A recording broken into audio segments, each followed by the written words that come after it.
Big TV భక్తి సమాచారం WhatsApp ఛానల్లో జాయిన్ అవ్వండి. అన్ని విశేషాలు ఎప్పటికప్పుడు తెలుసుకోండి.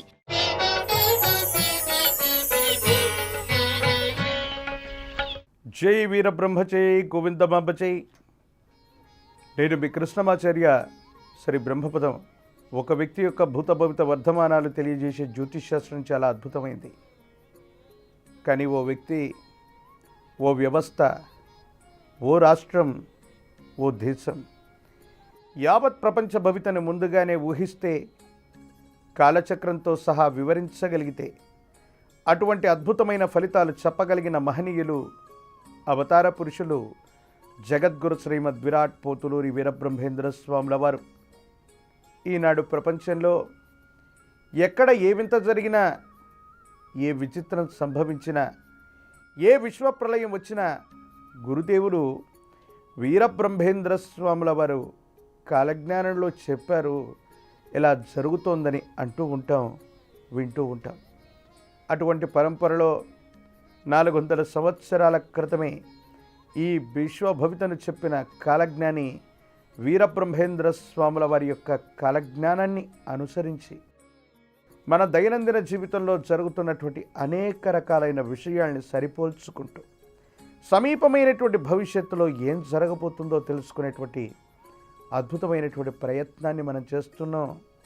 అటువంటి పరంపరలో ఈరోజు కార్యక్రమంలో శ్రీ గురుదేవులు వీరబ్రహ్మేంద్ర స్వాముల వారి యొక్క సాంద్ర సింధు వేదమైనటువంటి కాలజ్ఞానం నుంచి అటువంటి మరికొన్ని కాలజ్ఞాన తత్వాలని, వాక్యాలని తెలుసుకునేటువంటి ప్రయత్నం చేద్దాం.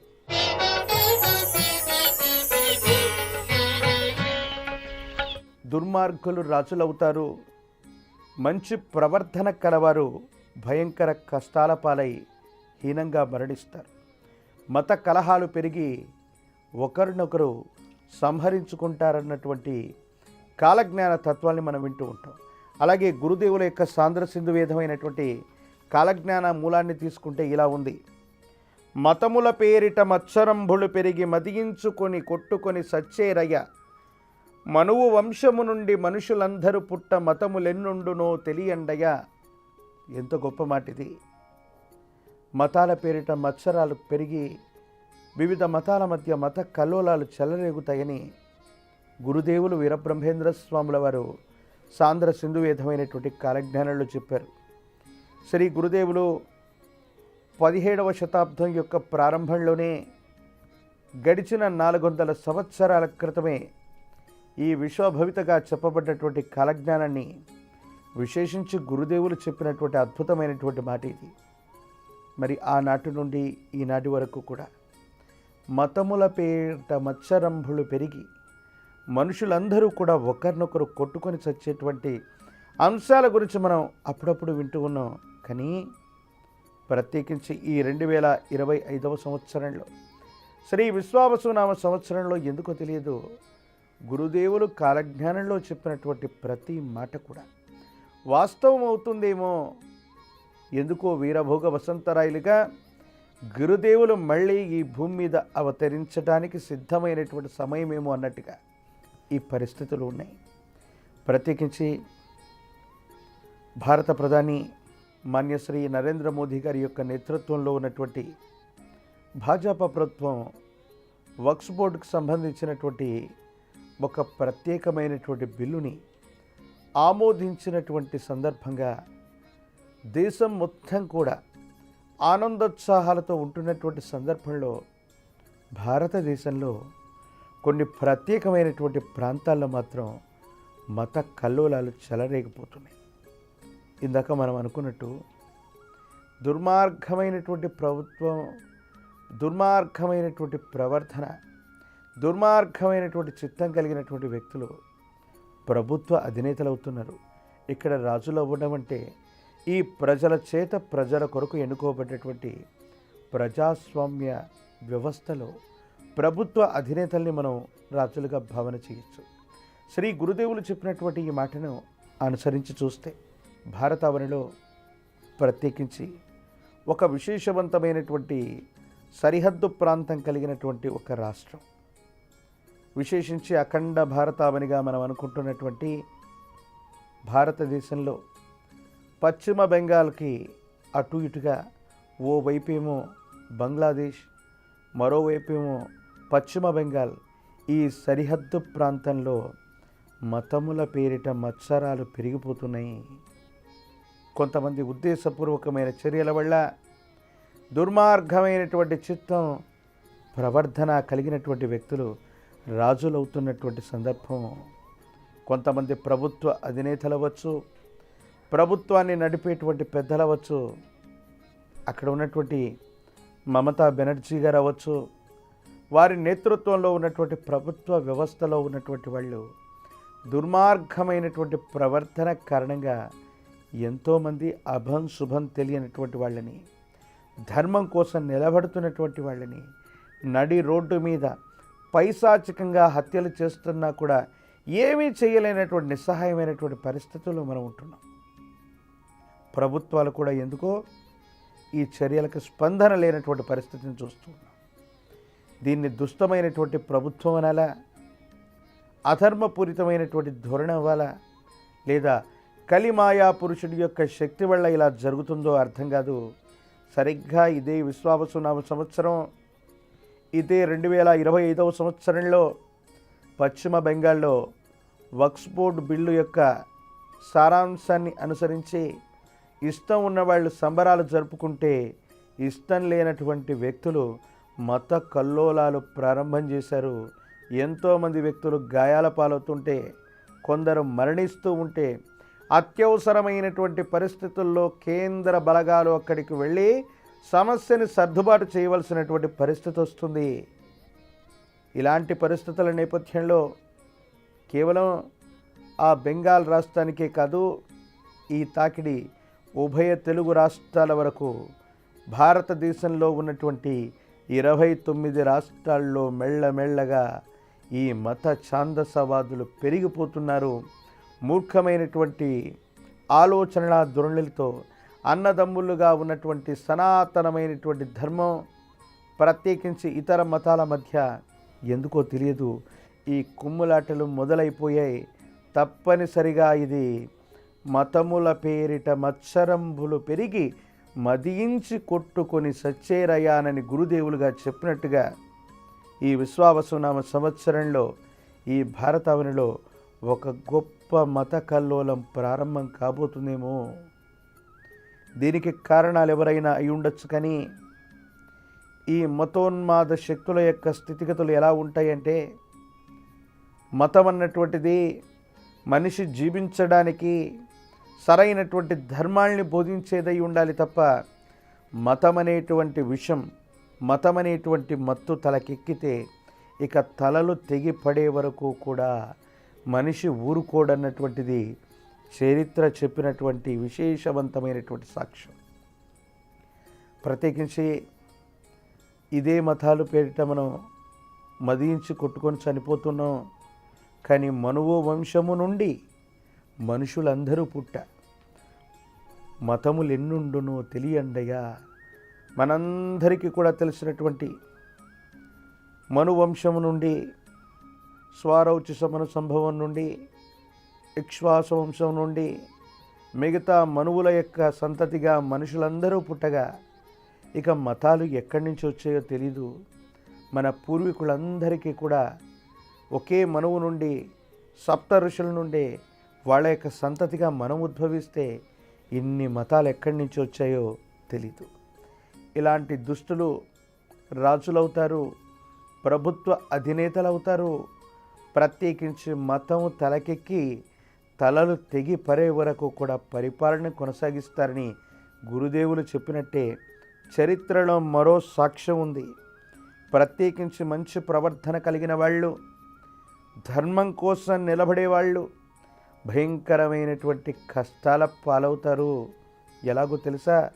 సుమారు అదే 17వ శతాబ్దంలో పరదేశీయుల యొక్క పరిపాలనలోకి వెళుతున్నటువంటి భారతావనిని స్వతంత్ర భారతావనిగా ఉంచటానికి, పరదేశీయుల యొక్క, ముష్కరుల యొక్క, తురుష్కుల యొక్క పరిపాలనను అంతమొందించటానికి మరాఠా వీరుడైనటువంటి ఛత్రపతి శివాజీ విశేషవంతమైనటువంటి స్థితిగతుల్లో తన ప్రాణ త్యాగాన్ని కూడా చేస్తే వారి కుమారుడైనటువంటి సంభాజిని మత సంబంధమైనటువంటి స్థితిగతుల్లో సనాతనమైనటువంటి ధర్మాన్ని వదిలిపెట్టి పరధర్మాన్ని గనక స్వీకరిస్తే రాజ్యాలు ఇస్తాం, రాజధానులు ఇస్తాం, ఎన్నో కానుకలు ఇస్తామని చెప్పిన వినకపోతే శరీరంలో ఉన్నటువంటి చర్మంతో సహా శరీరంలో ఉన్నటువంటి ఒక్కొక్క అవయవాన్ని తొలిచేస్తూ ఉంటే విపరీతమైనటువంటి నరక యాతన పడుతూ కూడా సనాతన ధర్మం కోసం ఇలాంటి మంచి వ్యక్తులు చనిపోయారు. ఎప్పుడో ఈ సంఘటన 3 శతాబ్దాలకు పైగా జరిగిందని మనం అనుకుంటూ ఉంటే, కానీ బెంగాల్ రాష్ట్రంలో మళ్ళీ ఇలాంటి పరిస్థితులు వచ్చాయి. ఎవరైనా సరే బలవంతమైనటువంటి మత మార్పిడి వ్యవస్థలో కొన్ని మతాల యొక్క ఆధిపత్యంలో లేకపోతే వాళ్ళకి చావే శరణ్యంగా ఉండబోతుందేమో. అక్కడ ప్రభుత్వ విధానాలు, ప్రభుత్వ వ్యవస్థలు, లౌకిక సంబంధమైనటువంటి విధానాల వల్ల చొరబాటుదారులు కూడా ఎక్కువైపోతున్నారు. వేరే రాష్ట్రాల నుండి, వేరే దేశాల నుండి మతోన్మాద శక్తులన్నీ కూడా సనాతన ధర్మాన్ని నాశనం చేయడానికి కంకణం కట్టుకున్నటువంటి వేర్పాటువాదులందరికీ కూడా ఈ భూభాగం నుండే భారతావనిలోకి వస్తున్నారేమో. గురుదేవులు చెప్పినట్టుగా మరో గొప్ప మత కల్లోలానికి ఆజ్యం పోస్తున్నటువంటి పరిస్థితులు వస్తున్నాయేమో. ప్రత్యేకించి మనందరికీ కూడా తెలిసినటువంటి అంశం, ఒకానొక సందర్భంలో 1-2 దశాబ్దాల క్రితం ఇదే మరాఠా రాష్ట్రం మహారాష్ట్రకు సంబంధించి ముంబై, పూణే లాంటి మహోన్నతమైనటువంటి నగరాల్లో ఇదే మతోన్మాద శక్తులు విశేషవంతమైన బాంబు పేలుళ్ళని మనం చూసాం. అమాయకులైనటువంటి ఎంతోమందిని పొట్టన పెట్టుకున్న దాఖలాలున్నాయి. ఇదే భారతావని తెలంగాణ రాష్ట్రం, ఆనాడు అవిభక్త ఆంధ్రప్రదేశ్లోని ఇదే భాగ్యనగరంలో బాంబు పేలుళ్ళని మనం చూసాం. మతోన్మాద సంబంధమైన పరిస్థితుల వల్ల అందరూ కొట్టుకు చచ్చేటువంటి పరిస్థితులు ఉన్నాయి. అలాంటి పరిస్థితులకి సంవత్సరం బీజం వేసిందేమోనన్నటువంటి పరిస్థితుల్లో ఈ విశ్వావసునామ సంవత్సరంలో మతాల పేరిట విశ్వాసాన్ని పెరిగినటువంటి వ్యక్తులందరూ కూడా తమ తమ మతాలు గొప్పవి, తమ ధర్మం మాత్రమే వాస్తవం, తమ ధర్మాన్ని ఆశ్రయించని అన్యులెవరూ కూడా భూమి మీద బ్రతకడానికి కూడా అర్హులు కాదన్నట్టుగా కొన్ని పరిస్థితులు ఉన్నాయేమో. ఆ విధమైనటువంటి స్థితిగతుల్లోనే ఈ విధమైనటువంటి మతోన్మాద శక్తులు చురకత్తులై మనుషులందరినీ కూడా సంహరణ చేసేటువంటి పరిస్థితులు ఉన్నాయేమోనని గురుదేవులు వీరబ్రహ్మేంద్ర స్వాముల వారి యొక్క కాలజ్ఞానంలో విశేషించినటువంటి పరిస్థితులను మనం చూస్తూ ఉన్నాం. మనమందరం ఈనాడు సనాతనమైన ధర్మాన్ని రక్షణ చేస్తున్నాం. సనాతన ధర్మం కోసం మనం బ్రతికి బట్ట కట్టుతున్నాం. ఈనాడు ఇంతమంది గొప్పవాళ్ళు లేకపోతే, ఈ రాజకీయ నాయకులే లేకపోతే మన సనాతన ధర్మం ఏమైపోతుందో ఏమని మనం అనుకుంటాం. కానీ 400 సంవత్సరాల క్రితం ఒక విచిత్రవంతమైనటువంటి సంఘటన జరిగింది. కాలజ్ఞానాన్ని ప్రబోధిస్తున్న శ్రీ వీరబ్రహ్మేంద్ర స్వాముల వారు విశేషించి కొంతమంది నవాబులు వారి యొక్క ఆస్థానానికి రమ్మని గురుదేవుల్ని ఆజ్ఞాపించారట. మహమ్మదీయుడి యొక్క కుటుంబానికి సంబంధించిన పీరు సాహెబ్గా పిలువబడుతున్నటువంటి ఒక చిన్న పిల్లవాడిని ఆ సిద్ధయ్యని శిష్యుడిగా చేసుకొని మత మార్పిడీలు చేస్తున్నారన్న ఉద్దేశం చేత కడప నవాబు గారు వర్ధమానం అందించి స్వామివారిని తమ యొక్క ఆస్థానానికి రమ్మన్నారట.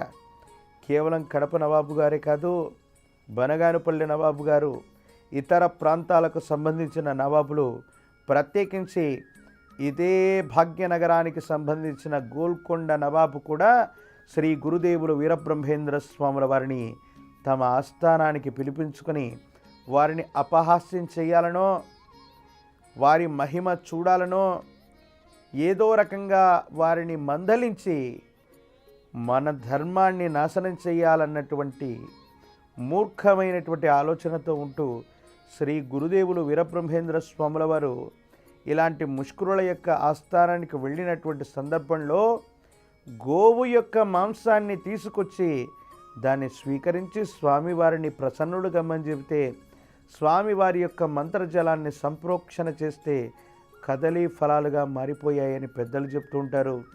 ప్రత్యేకించి విశేషించినటువంటి కాలజ్ఞానాన్ని చెప్పగలిగిన మహనీయులు వీరబ్రహ్మేంద్ర స్వాముల వారిని మరో మూర్ఖుడైనటువంటి నవాబీలా అన్నారు, ప్రపంచంలో జరగబోయే అంశాలన్నీ మీరు చెప్పగలిగితే మీరు చెప్పినవన్నీ నిజమవుతాయని ప్రజలు అనుకుంటున్నారయ్యా.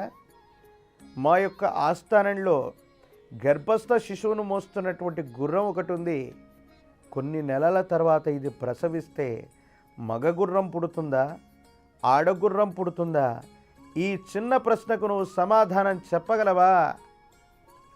ఇది చెప్పినట్టయితే, ఇది వాస్తవమైతే నిజంగా మీరు చెప్పబోయేటువంటి కాలజ్ఞానం సమీపమైన భవిష్యత్తులో వాస్తవం అవుతుందన్నటువంటి వాస్తవం మాకు అర్థమవుతుందనగానే గురుదేవులు చిరునవ్వుతో నవ్వి ఆ గుర్రాన్ని తీసుకురమ్మని చెప్పి ఓ పరదా కట్టించి ఆ గుర్రం గర్భం నుండి ఎడమ చేతితో పిండగ్రస్తమై ఉన్నటువంటి గుర్రపు పిల్లను తీసుకొచ్చి నవాబు చేతిలో ఉంచి, సమయం లేదు, త్వరగా ఇది మగ గుర్రమో ఆడగుర్రమో నువ్వే వాటిని చూసి తెలుసుకో, ఆలస్యం చేయకుండా మళ్ళీ ఇస్తే దాన్ని బ్రతికిస్తానని చెప్తే ఆశ్చర్యపడిపోయి స్వామివారి యొక్క పాదాల క్రింద పడ్డారు.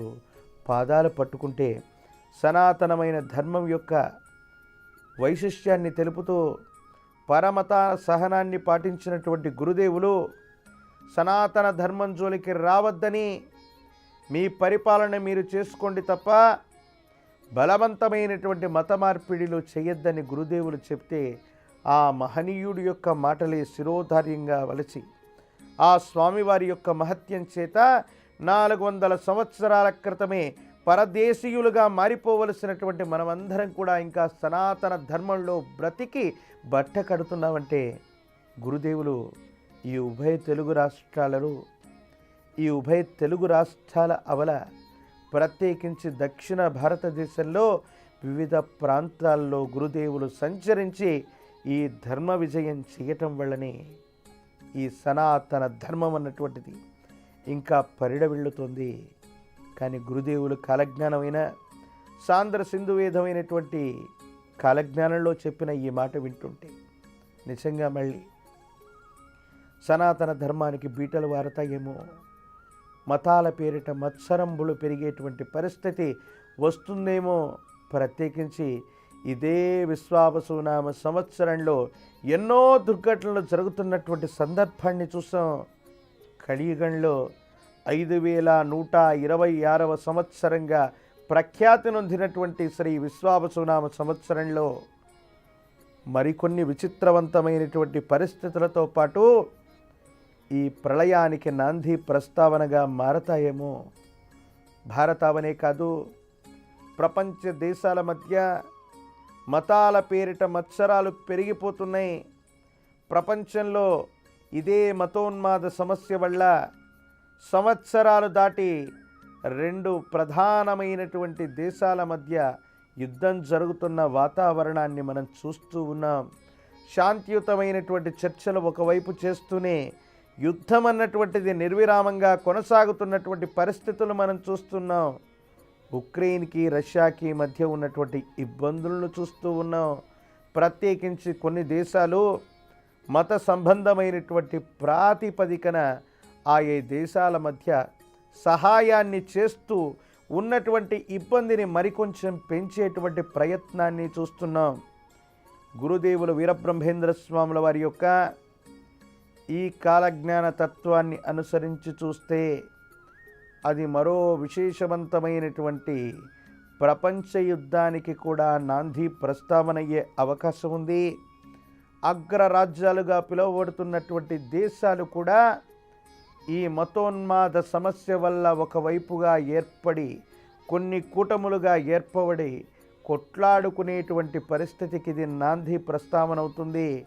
రాబోయేటువంటి 5 నుండి 10 సంవత్సరాల లోపు విశేషించినటువంటి స్థితిగతుల్లో గురుదేవులు చెప్పిన మాట ప్రకారం అగ్రరాజ్యాలు కూడా ఈ మత సంబంధమైన ఛాందసవాద శక్తుల వల్ల కనుమరుగైపోయేటువంటి పరిస్థితులు ఉన్నాయి.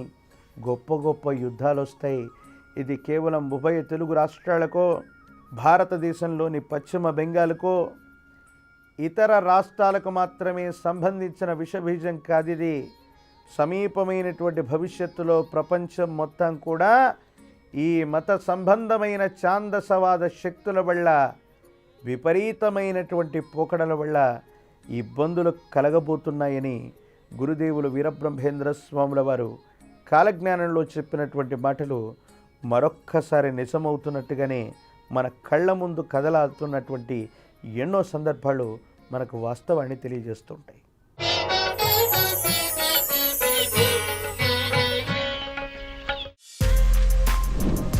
For more videos like this, subscribe Big TV channel.